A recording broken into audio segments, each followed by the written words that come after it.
Today we're going to take the time to look at an aspect of Yu-Gi-Oh! That I think is underappreciated in other card games, and that is the development of misprints. Cards that should not be. These cards really should have never hit the store shelves, but somehow they have. Today we're going to be talking about some of the many production errors that can happen in a Yu-Gi-Oh! Trading card's life, as well as some things that perhaps maybe shouldn't exist at all. On top of that, we're going to talk about exactly why these cards are unique and what makes them some of the rarest cards in the Yu-Gi-Oh! Trading card game. Today I'm going to share with you guys some of my favorites and exactly what makes them strictly unique. Misprints in trading card games can really be looked at one to two ways. In majority of ways, it's going to be looked at as a quality control issue. Essentially, the card got damaged in the production process, it's irreversible, and sometimes it's just downright unplayable. Yu-Gi-Oh!'s printing process is actually quite different to that of other trading card games, which I think leaves it susceptible to these really unique misprints. If you look closely enough, you'll notice a lot of misprints with a lot of naming issues. The text is not exactly where it belongs, or sometimes it's just not there at all. No names, as well as name shifts, are actually quite common in the Yu-Gi-Oh! Trading card space because of the printing process.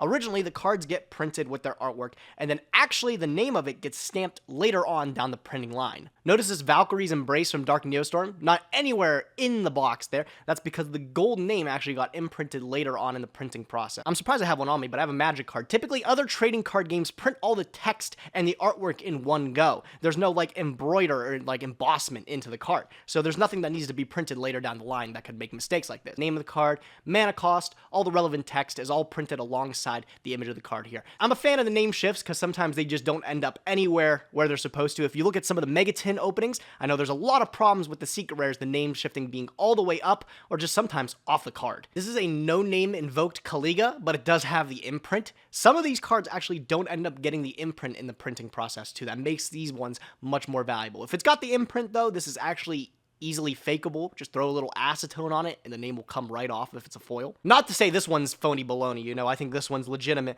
but if you want the misprint to be worth significantly more, not having the imprint at all really makes the difference there. If you want a really cool one, I know Pack actually has a really sick Power Tool Dragon, Italian Ghost Rare First Edition with no name imprinted in the box. It is quite a stunning card. I'll try to find a clip to throw up. I've seen that card in person. It's really quite stunning, and the cool thing is you really never see misprints like that again. Typically, sheets are printed pretty uniform. If there's a problem on one card in the sheet, it's going to be a problem throughout the whole sheet. You know, the name might be shifted. The name might not be existent at all. The thing is you're going to have an entire uncut sheet in a production process with that misprint there, and if it makes it into the public, they can actually match up some of the misprints to go together. Sealed only one, I actually showed off some really sick ones where they were all printed from the same sheet, but they were cut incorrectly, where the card was like halfway printed and then would be halfway printed on another one. You normally never see these full sets of misprint sheets because they're so difficult to acquire them all. It could all be local in the same shop from the same case, or you know, it could be spread amongst multiple cases. These misprints in particular, the no names and the name shifts, they're actually quite common.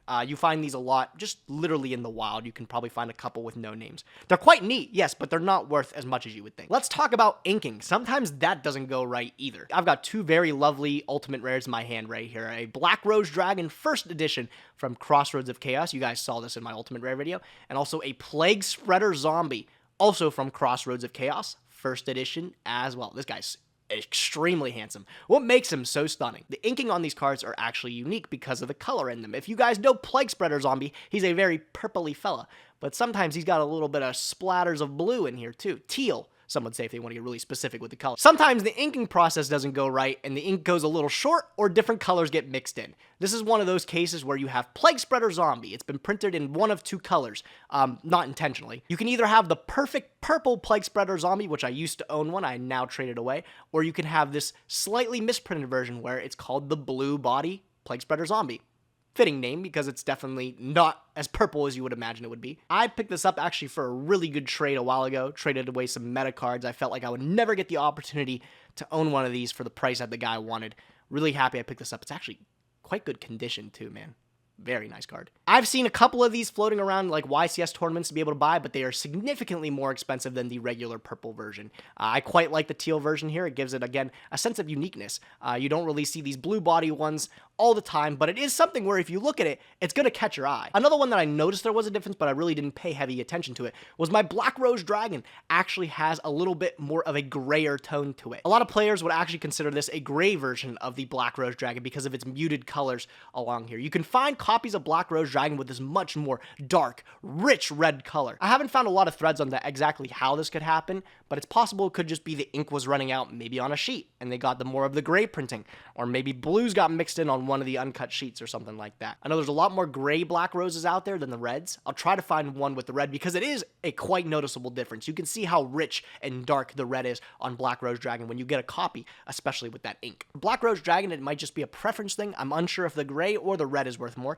If I'd have to take a guess, I don't see many red copies out there, so I'd assume the gray is worth a little bit less. But I know for sure that the blue body Plague Spreader Zombie is the more desirable version, just because it is an infamous misprint.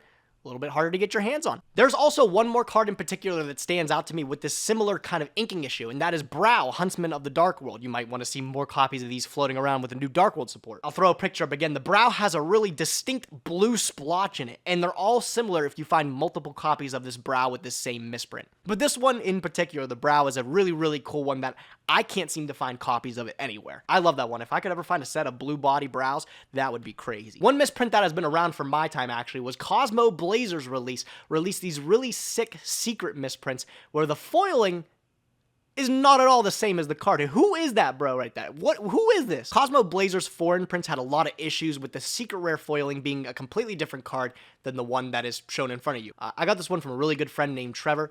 He's had this misprint since I think the sets came out. This one's really cool. It is Spellbook of the Master, first edition. I believe this is German. And actually in the background, this secret rare foiling is Noble Knight Madrat.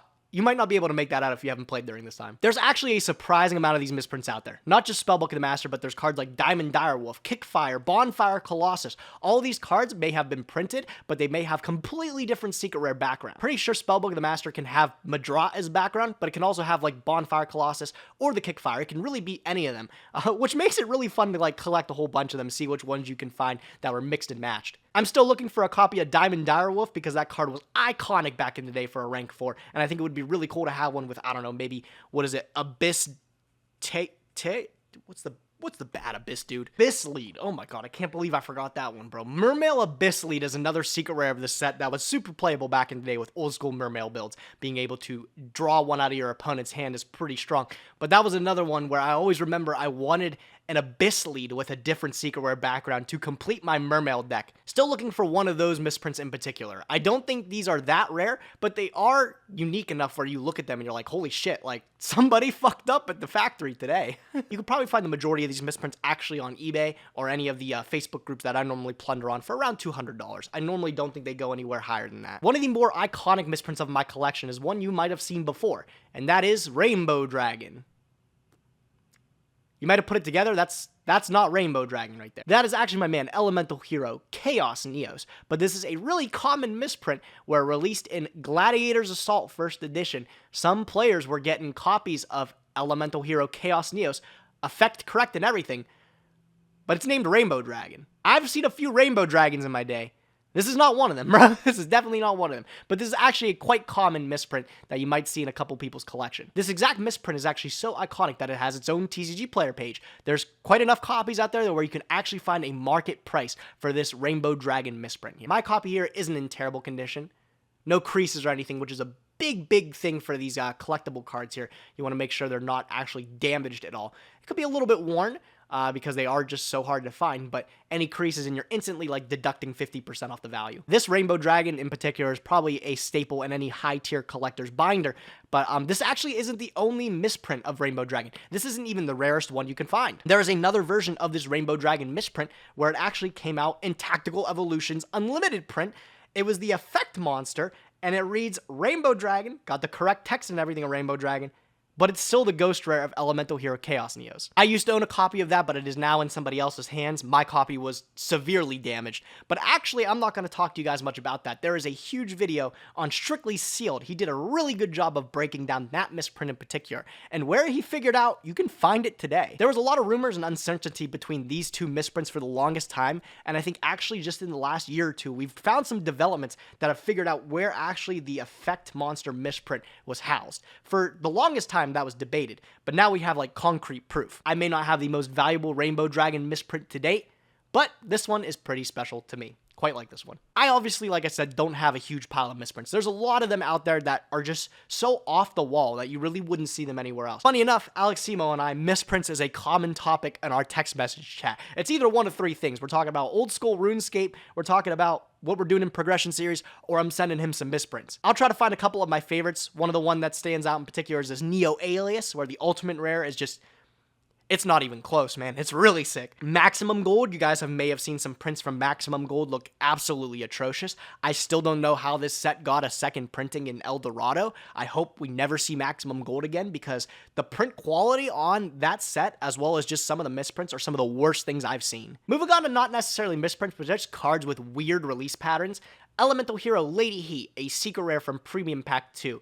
You might notice this is in Premium Pack 2 printed as a super rare as well. This isn't a misprint. I don't think anybody would call this a misprint, but a lot of players call this an Easter egg because some of the super rares in Premium Pack 2 were printed as secret rare upgrades, but they're extremely difficult to get. I'm talking one of the packs in like your box would have a random pack where you have Lady Heat upgraded from super rare, or like Elemental Hero Nopsy upgraded from super rare to secret, which is very, very valuable. You have these basic secret rares that you would get like justifiably in every pack, but the ones that you wouldn't get every pack were these super rares upgraded as secret rares. Some of them can be very valuable. I know Heat is quite hard to get. Lady Heat's just one of my favorite. I love this Chica. Look at her. This is the only one from the premium packs that I have would be considered one of those Easter eggs. If you want another great video, Strictly Sealed did another one recently on all premium pack 2 as well as these Easter eggs. I am just plugging Strictly Sealed all day, bro. You might want to check that out if you want to learn a little bit more. And then last but not least, sometimes the rarest cards in Yu-Gi-Oh! Are the ones that truly just shouldn't exist. This is one of my grails of my collection. DDY1 Vice Dragon. A lot of you might be confused right now. You might be like, why is there a level 5 poopy version of Cyber Dragon staring me in the face right now? This is a particularly very valuable, very rare version of Vice Dragon. This is actually the original printing of Vice Dragon that never was to be. DDY1 is the set code, and this stands for Dual Disc Yusei. Everybody remembers the iconic dual discs, bro. Everybody had one from the DM era. I always wanted one from the GX era because I know you could use sleeves for them. And I guess I thought that wouldn't damage my cards somehow. After the GX era, the dual disc line was discontinued. We would never see them again. Dual Disc Yusei was going to be the first one released, and this was going to be the promotional card that was packaged with it. That dual disc had never come out, which means this card here in my hands should never have come out either. But where did it come out? How do I have a DDY1 Vice Dragon? The story behind this card is actually pretty funny too. A lot of players didn't think this existed at first either. There's a Pojo thread that I distinctly remember from 2009 from a guy called Malibu 2003. I actually pulled it up here. If you guys really want to blast from the past, if you really want to look at a time capsule, just read some of these old Pojo threads, bro. The vernacular is crazy. It is actually super humorous. One of the first posts from 2003 Malibu was, I has a Vice Dragon. What is it worth? It was the release of the Raging Battle Special Edition, and my man 2003 Malibu pulled himself one of these bad boys here. Vice Dragon DDY1 from his Raging Battle Special Edition. Why? How? Even he didn't know. So we went to Pojo to ask, and that was not a friendly place to ask, because immediately everyone called him a liar, saying that there's no way he has this card, it's not released, it's not real, he's lying, he's a bozo, name-calling commenced. Immediately stunned that he would even be targeted as a liar, my man Malibu posts a photo of him and the Vice Dragon. Look at this iconic image right here. And you want to know?